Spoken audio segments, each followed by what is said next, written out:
You ask me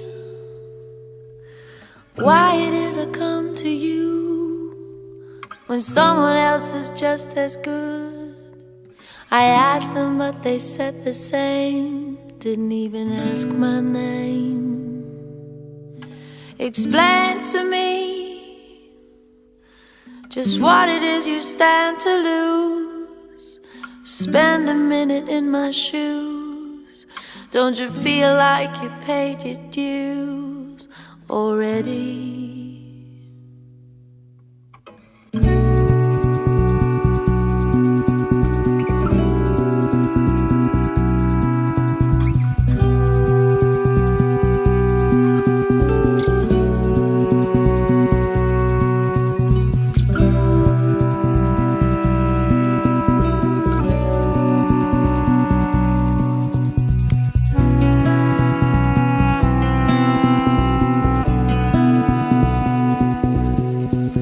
I'll show you that all our fates are so entwined. Don't lose your faith in humankind. Just don't forget my state of mind is fragile. Together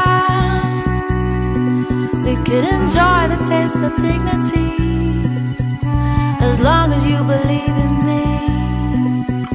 I'll show you my reality. I've seen a few.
I didn't want to think about all what happened, so I just buried my past.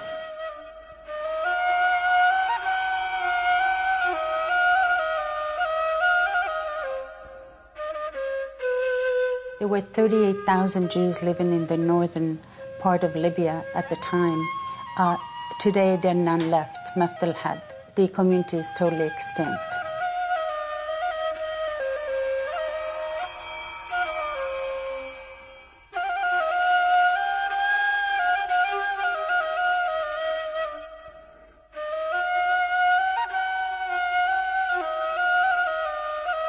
If somebody wants to understand what is going on in the Middle East, they have to understand the Jewish refugees from Arab countries. Dissimulée derrière les gros titres du conflit au Moyen-Orient, se trouve l'histoire oubliée des communautés juives de la région. En 1945, près d'1 million de Juifs vivaient au Moyen-Orient, en dehors des frontières de la Palestine mandataire. Quelques années plus tard, ils n'étaient plus que quelques milliers. Autrefois, les anciens quartiers juifs du Caire, de Damas et de Bagdad étaient animés et pleins de vie. Aujourd'hui, ils sont silencieux. Voici l'histoire de ces milliers d'individus qui ont fui leur maison, qui ont connu les camps de réfugiés et qui gardent aujourd'hui, en silence, la mémoire d'une civilisation détruite.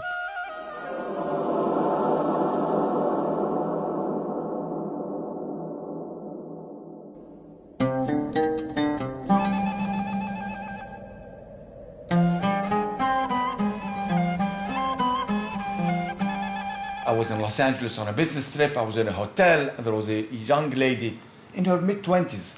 And I could tell from her name and from her looks that she was Egyptian.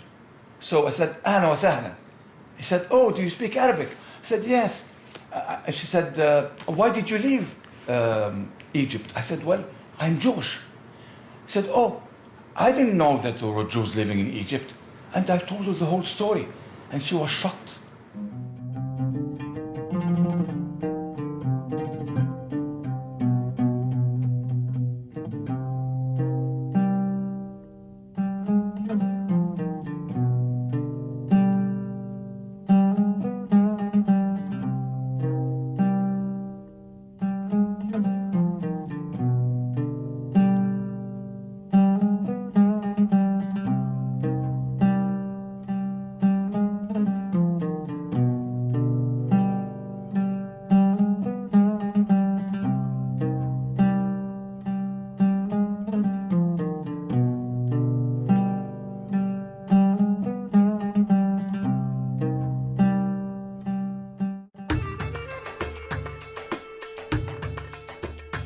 Everybody already thinks of Jews as white Europeans.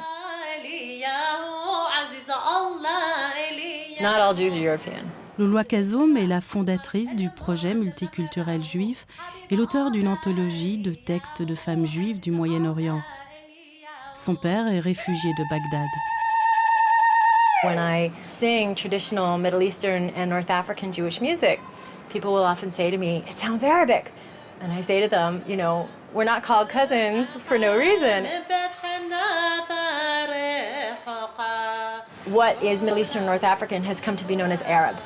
And people forget that there are many other indigenous peoples from the region, and the Jews are one of them. En l'an 586 avant notre ère, les armées babyloniennes détruisirent le temple de Salomon à Jérusalem et exilèrent les Juifs de Judée en Babylonie, l'Irak d'aujourd'hui. There was a short period in Jewish history where the Jews who were expelled from Palestine by the Babylonia were or had to be exiled to Babylon. So many, some hundreds of thousands of them, nobody knows exactly, had to go there. My family is among the Jews who stayed on that land for the next 2,600 years until around 1950. Jews who stayed in the region are known as Mizrahim, which in Hebrew means Easterners. They either stayed on that land of Babylon, as my family did, or they migrated to lands throughout the region, whether it was Iran, whether it was Syria, Lebanon, Morocco, Tunisia, Algeria, and so on, the entire region. Le centre de l'héritage juif babylonien, situé près de Tel Aviv, est un musée fondé en Israël par des Juifs irakiens pour commémorer l'apogée et la destruction de leur communauté d'origine. Now we are in synagogue, which is the very ancient synagogue in Baghdad. And this is part of the museum, which is in the center. It's a very successful museum of the exile. Mordechai Ben Porat est le fondateur de ce musée. Né en Irak, il alla à pied jusqu'à Jérusalem en 1945. Quelques années plus tard, il fut directement impliqué dans l'organisation du départ de plus de 120 000 juifs irakiens. Le musée de Ben Porat expose les textes d'anciens rabbins babyloniens qui rédigèrent le Talmud, un recueil de lois qui régit la vie juive jusqu'à nos jours. L'un de ces rabbins, qui vécut 2000 ans plus tôt dans ce qui est l'Irak actuel, s'appelait Hillel. Son nom est lié aujourd'hui à plusieurs campus universitaires à travers toute l'Amérique, où les centres pour étudiants juifs s'appellent Centre Hillel. The Jews were about 2,600 years in Iraq, and when they came to Iraq, they came before the Arabs, before the Muslims, of course. This question of precedence in territories is a very fascinating one, because the many Arab countries say, oh, we are Arab country, these Jews are like intruders from the outside, and therefore we hate them. That they could say in the Christian world. The Jews, for the most part, came to the Christian world after the war of Christianity. But in many of these countries, for example, North Africa, Egypt, Babylonia, Jews preceded the Arabs by many centuries, and sometimes by millennium. En l'an 622, une nouvelle religion émergea dans la péninsule arabique. Quelques années plus tard, les armées arabes musulmanes conquirent une grande partie du Moyen-Orient. Les Juifs de la région furent alors désignés par un mot arabe. Dhimmi.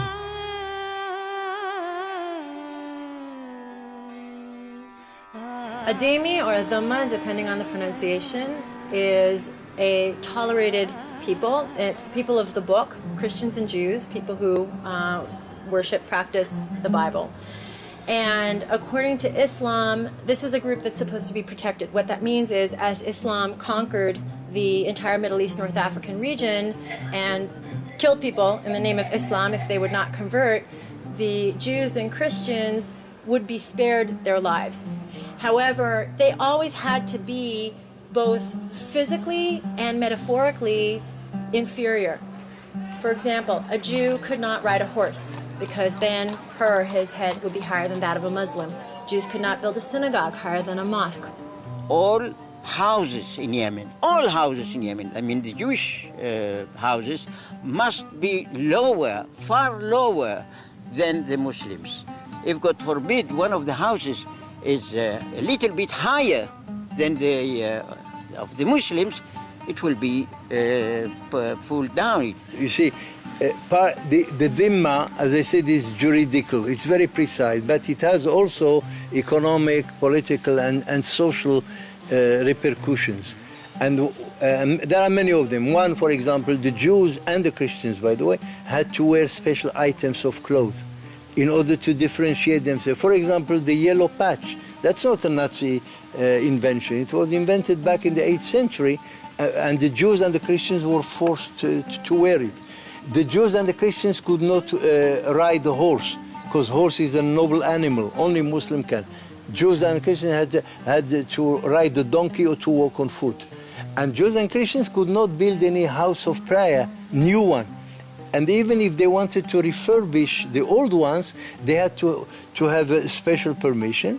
And even when they got permission, it could not be higher than the nearest mosque, in order to demonstrate exactly the point that Islam is supreme and nothing can be seen to compete with it. That's the issue. This whole idea of dhimmi is permeated in Arab culture. It goes all the way back to the 7th century. In some Arab countries, it was more important, like in Yemen, for example, or in Morocco, more significant than in Egypt or in Iraq. Jews were always at the mercy of whoever the ruler was at the time. If it was a generous, kind, democratic, so to speak, ruler, then the Jews even made it to government posts. You just really always felt like an inferior, I wish I could say only second-class citizen. It felt more like 10th class at least citizen, constantly trying to compliment the Arab, trying to minimize yourself, trying to ingratiate yourself to the individual or the community of Arabs. The meaning of that, dhimmi, that you have to pay every year for your living if you want to live. If you want me to guard you, I mean the imam, the government, if you want to continue living as a Jew, you are dhimmi. Dhimmi must pay special tax for his living. the status of dhimmi, which means the protected people, and applied equally on Jews and Christians, was not always uniformly and equally applied on all lands of Islam. And that law of the dhimmi under Islamic law sometimes was abused of for the wrong, and sometimes Jews got a much better status, in fact, than what was prescribed by the Sharia. Même lorsque les lois sur le statut de dhimmi n'étaient pas strictement appliquées, la culture de la dhimmitude, la soumission des minorités, influençait l'attitude adoptée envers les Juifs. My grandfather was a very famous lawyer, but he would go to the shuk to buy some food, and the shuk, whoever, the vegetable clerk or whatever, would say to him, "Are you a Jew?" And he would say yes. They would demand his money. If he wouldn't give all of his money, they would beat him up. When I used to walk in the street, little children used to run after me and throw stones at me and calling me, "You are a Jew, you are a traitor," and they threw stones at only little kids. So we're able to peek through the shutters, and I will never forget the scene of thousands of people in the streets shouting death to the Jews and having big banners and signs, and they were, lifting their fists. I was very fearful, but there was nothing really that we could do except wait until the riot was over. I was born in Morocco, in the city of Fez, which used to be the capital city of Morocco over many centuries. What I remember from my childhood, because I was there until the age of 13 or 13 and a half, was that I grew up in fear. That's the most striking thing. In fear because every time somebody ran up the stairs, my mother used to run and lock the door. I always asked why. She said, "Oh, the Arabs make Arabs." And then when I grew up, I examined historically, and it turns out in 1912, there was a big uprising in Fez, and a couple of hundred Jews were massacred by the Arabs, Muslims, in Morocco. And since then, the Jews are living together, and they are very much afraid. I was in school with one of my best friends, Minyawi. We were real close. He's a Muslim Egyptian. One day we were playing in the field, and he turned around and told me, "حيجي يوم حنذبح كل اليهود." One day we will slit the throat of all the Jews. I was shocked. He was one of my best friends, and I couldn't understand it. So this is the contradiction we faced at that time in Egypt when I grew up. The good times and the very bad times. The fear and the prosperity.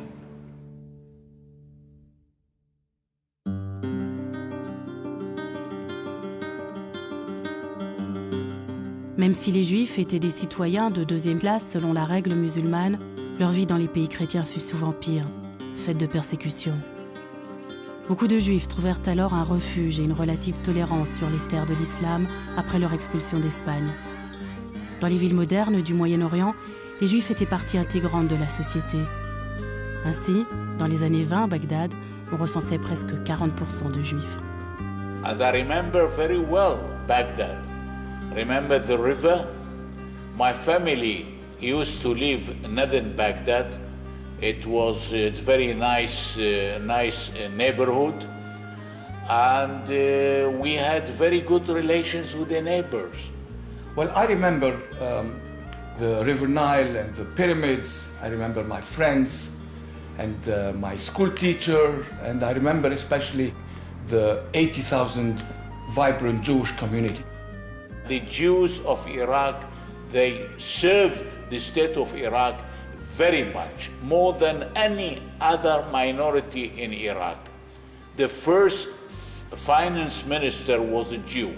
One of my relatives was a very well-known lawyer who drafted the Egyptian constitution for King Fuad in 1924.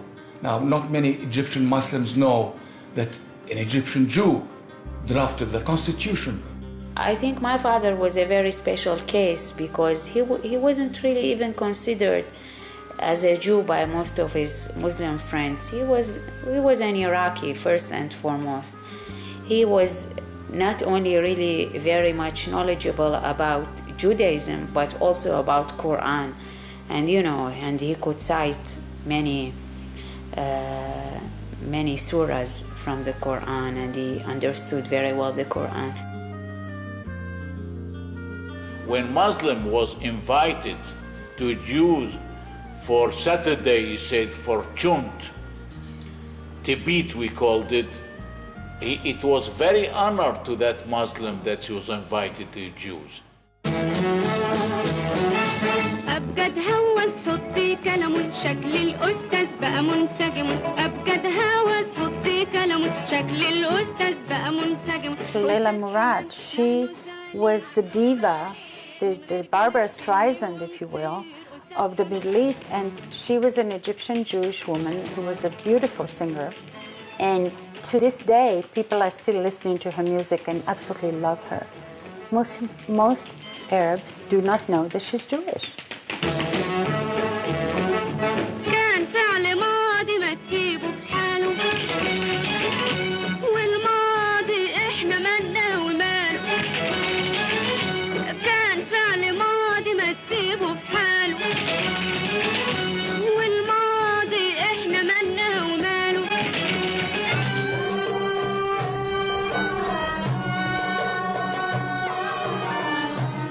My parents left Iraq around the 50s. I was born here in Israel in the Middle East.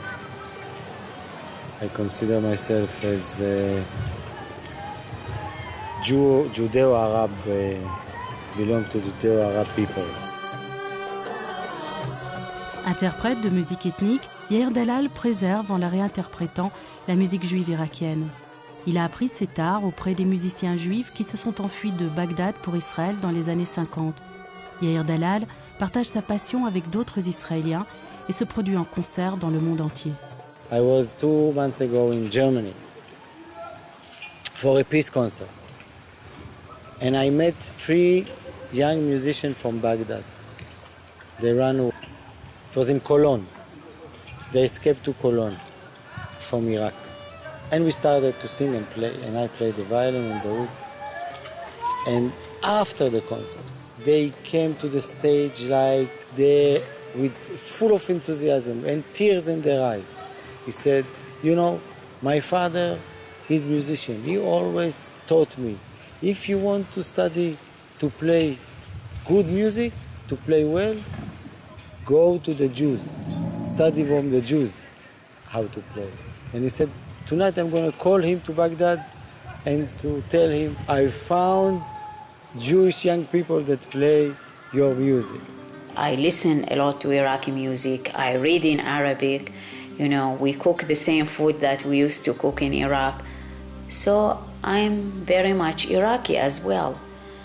And this is the problem, because on the one hand, I have a lot of affection for the Iraqi people, but on the other hand, I am very much hurt by what happened to us in Iraq.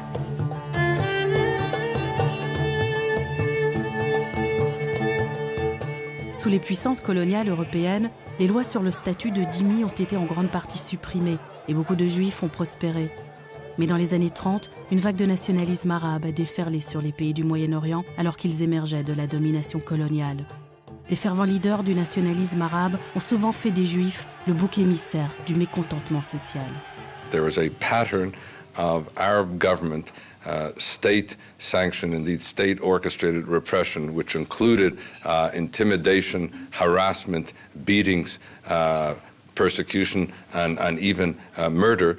Many political parties, like even in the 40s, when the Ba'ath Party, of which everybody talks today, was exactly born along this line, some kind of dictatorial, let's say, thinking about the thing that where nationalism was very strong, exactly like National Socialism in Germany.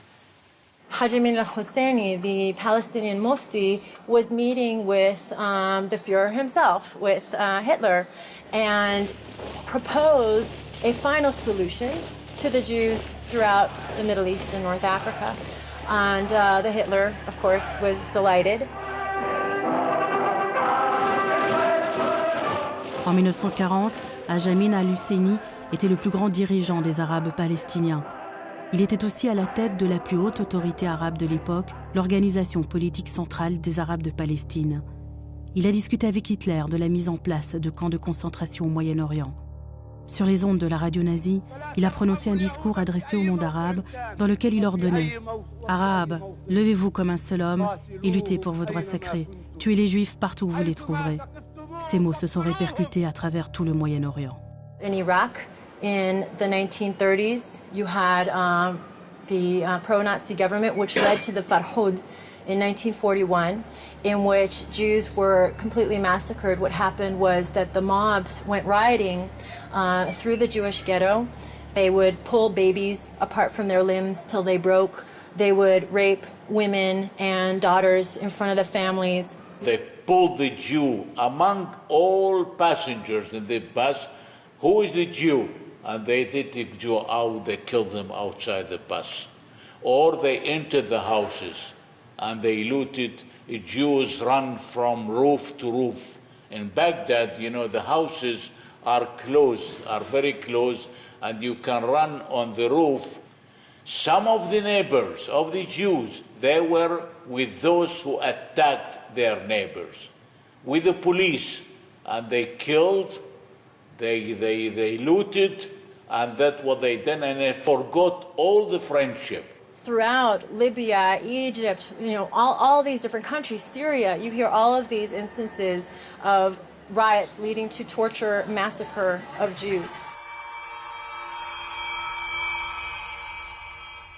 اليهود كلاب العرب. The Jews are the dogs of the Arabs. Or اذبح اليهود, slit the throat of the Jews, slaughter the Jews.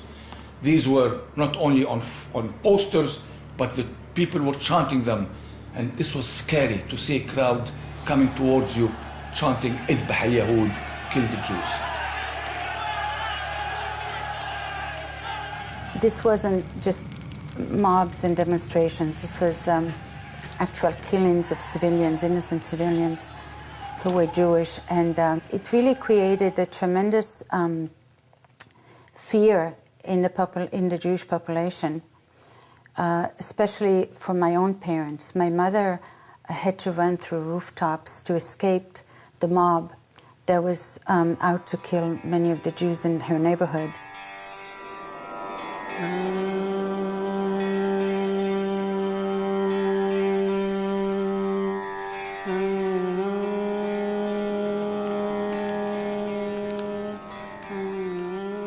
כן, אני הייתי בת 13 באותו זמן, בזמן המוראות, וראיתי את הזוועה הזאת, ועד היום, מול העיניים שלי.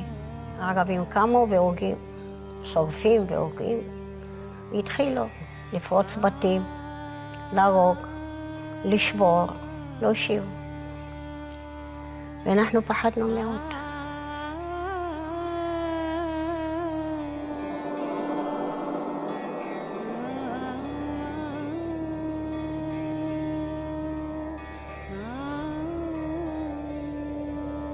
רצתי והם רצים אחריי, רצתי ורצים אחריי עד שתפסו אותי. הרביצו עד כמה שנמאס להם. וזה הסימן, תראה, רצו לחתוך את הידיים ואת הרגליים ואת הראש כמו מפה עם גרזנים. עד שנמאס להם וחשבו שאני מת.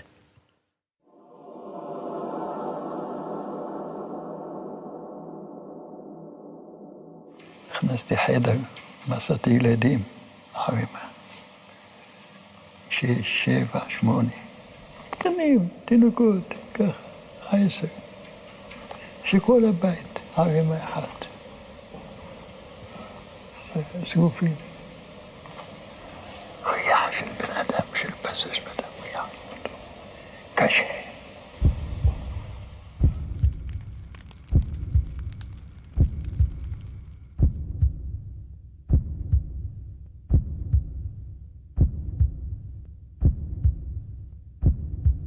My neighbor, who was an Egyptian Muslim, actually saved our lives, because he came down and told the mob that was rioting that there was no Jews living in the building, which was not true. My family were in hiding. In that kind of instability, the only thing you really have left is the trust in a good friend who can help you out of difficult situations, like the righteous Gentiles, the righteous Arabs. And there were some. You can't let anyone tell you there weren't. There were a lot of Arabs who were very good to the Jews. Certains individus montraient certes de la compassion pour les Juifs, mais les leaders continuaient à inciter à la haine. Les gouvernements arabes exercèrent de nouvelles pressions sur les Juifs, ce qui rendit leurs conditions de vie insupportables. We're talking about Nuremberg-type laws which criminalized being a Jew and characterized Jews as enemies of the state, which stripped Jews of their citizenship, which sequestered or forcibly seized their property and assets. In 1941, there was one nationalist leader, Kailani, who organized a big uprising against the British occupiers and so forth. And they take the same opportunity to massacre the Jews. And in Farhud, they also massacred the Jews. The British interfered, and after they massacred what they massacred, the things ended. But it has to be always pointed out that anti-British sentiment went with anti-Semitic sentiment. When I witnessed the persecution, the hatred within the school and within the neighborhood, within the city, within the country of Iraqis, I came into decision, and my mother, my parents also, that country wasn't so our country, and we had to leave.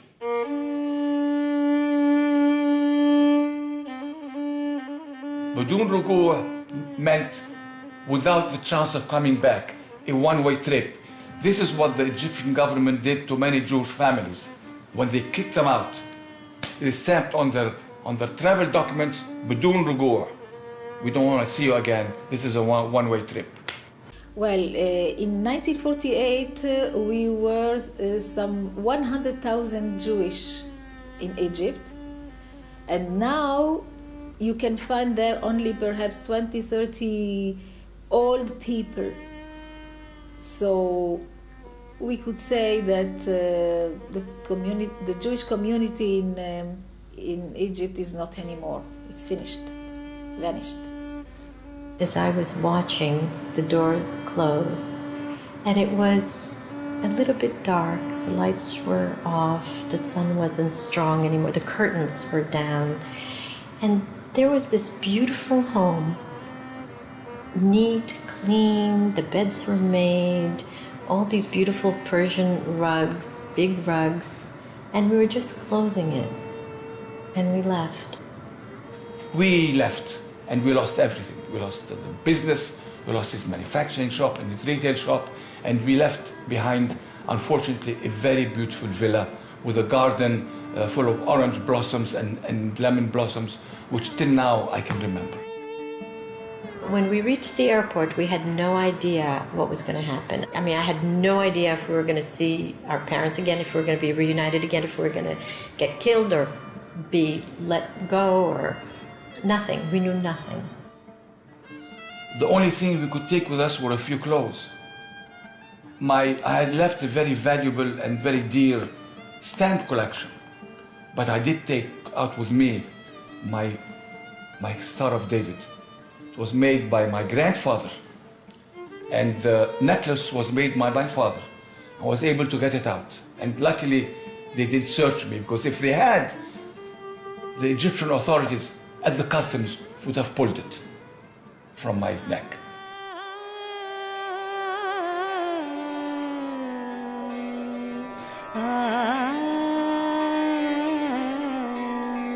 Au Yémen, les Juifs firent face à une vague d'émeutes. Les groupes internationaux de secours commencèrent à planifier le départ d'urgence par avion de Juifs yéménites pour Israël. Mais beaucoup d'entre eux n'avaient jamais vu d'avion auparavant. Shimon Avizemer, juif yéménite qui avait fui vers la Palestine en 1935, fut renvoyé au Yémen avec pour mission de délivrer du danger des milliers de Juifs. When I came to this desert, there were nearly 4,000 people in the desert, in that camp, that terrible camp. There was only sand and very little huts that they live in.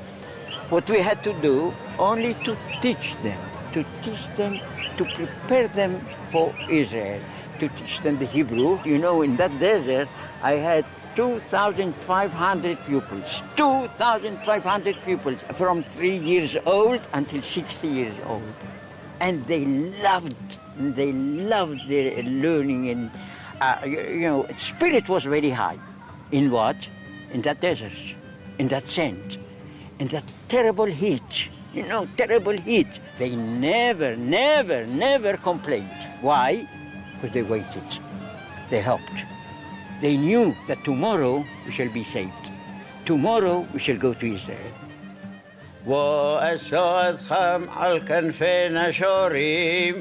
On Shabbat, we read that part of the Torah. It was Parashat Yitro.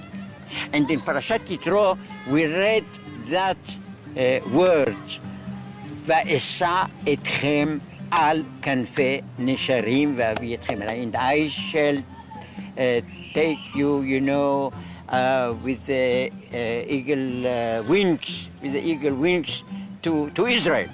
The Jewish community in Yemen lived the Torah, and they believed that this Nesher, is the aeroplane. It's the aeroplane. And when the aeroplane came the following day, on the Sunday, the eagle, or if you want, the aeroplane, came and took the first wave to Eretz Israel.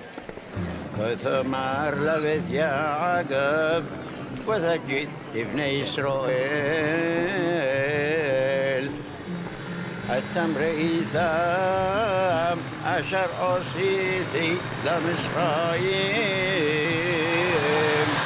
وأسود خام الكنفين شوريم وذي الخام إلهي. Pour ceux qui restèrent dans les pays arabes, la persécution des gouvernements se fit plus forte encore. En 1969, Saddam Hussein commençait son ascension vers le pouvoir. Comme démonstration de sa force, il organisa la pendaison publique de 9 juifs en plein centre de Bagdad. 500 000 personnes assistèrent à la scène.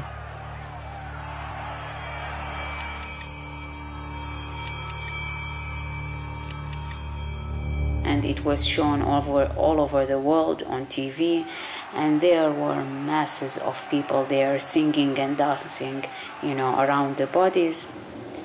In 1972, it was on the eve of Yom Kippur. After receiving really such sad letters from my father, that he felt so lonely, and he was really hoping that, he get a passport and join us.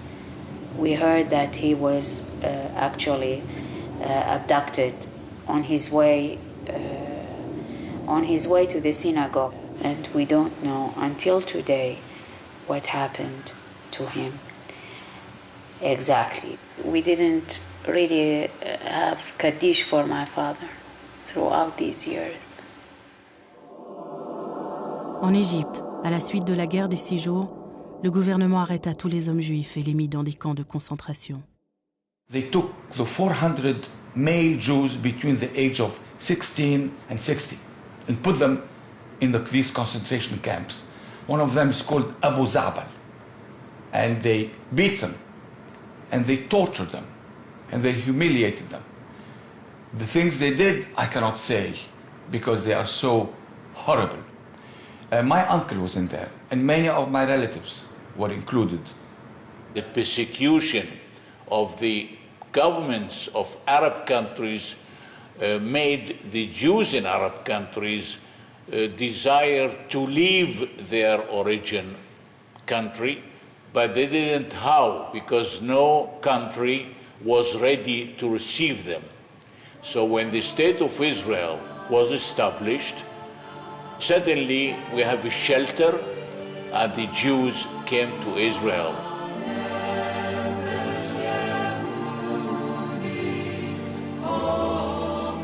When Israel was created, what it did was it unshackled the Jew from being under the rule and the control of Arabs and Islam. They became free and independent. And for the Arabs and for the Muslims, it is unacceptable for the Jew to be independent, because for 14 centuries, the Jews were under them.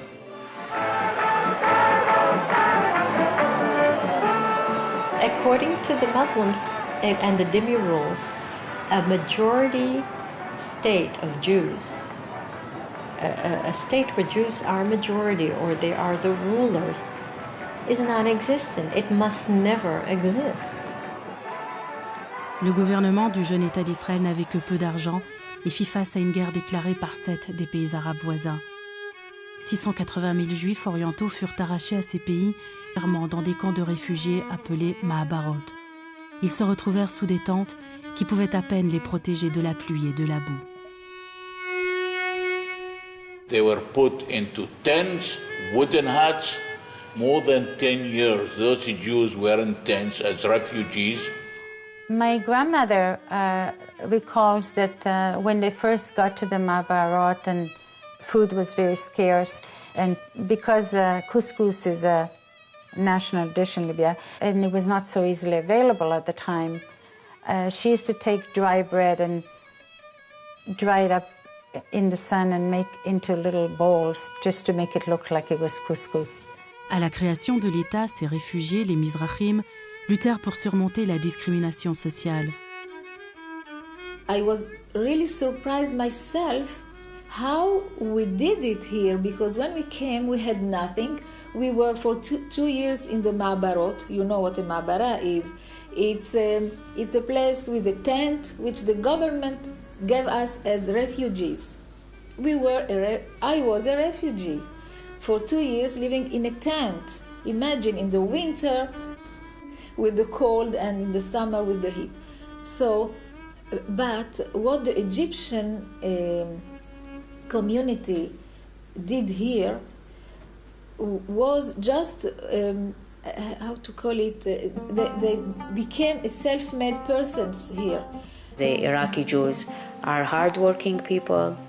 They are very well educated, and you know they were in the first line in the Iraqi economy. So, in a way, they shifted all their skills to the Israeli efforts to establish a good economy and a good society.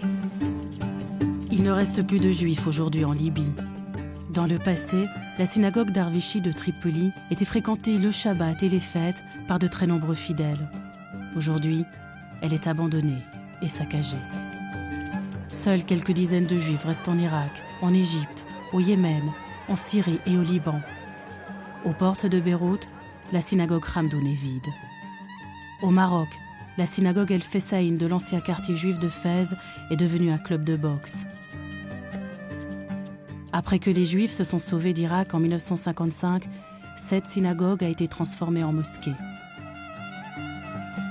Une route a été construite au-dessus de ce vieux cimetière juif. Des traces de pas laissent apparaître d'anciennes tombes juives. Les grandes communautés du Moyen-Orient, qui autrefois comptaient des centaines de milliers de Juifs, n'existent plus. Au total, près d'1 million de Juifs ont fui les pays arabes et l'Iran. Des centaines de communautés juives ont subi une purification ethnique. Behind every intimidation, behind every silencing, behind every persecution, behind every beating or murder of Jews from Arab lands, behind every property sequestered, behind every assets seized, behind every bank account blocked, we're talking about the historiography of an entire community. If I say, who are the Middle East refugees, people don't think at all about the Jews. All the people think about are the Palestinians. Many people ask me, why do you call yourself forgotten refugees? It is interesting to note that in the history of the Middle East, we have been totally cut out of the picture. The United Nations General Assembly since 1947 has adopted 687 resolutions on the Arab-Israeli conflict. 101 of those resolutions dealt with refugees. But all those 101 resolutions dealt with Palestinian refugees only. It's astonishing to realize that not one resolution, not one of these resolutions ever dealt with the issue of Jewish refugees from Arab lands. So it was change of population between the Jews and Arabs. Both of them were refugees. About 50% of the Jewish population today in Israel is made up of Mizrahi Jews, Jews like myself who came from the Arab countries. We are the face of Israel.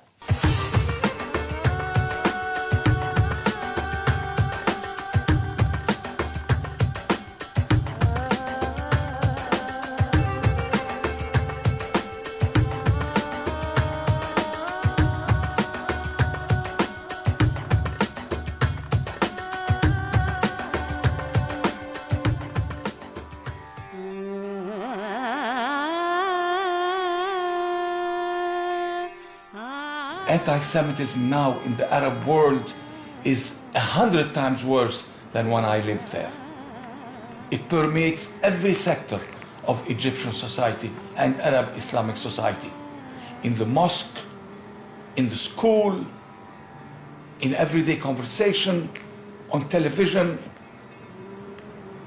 I don't think there can ever be peace unless they can become more tolerant towards their own cousins, the Jews.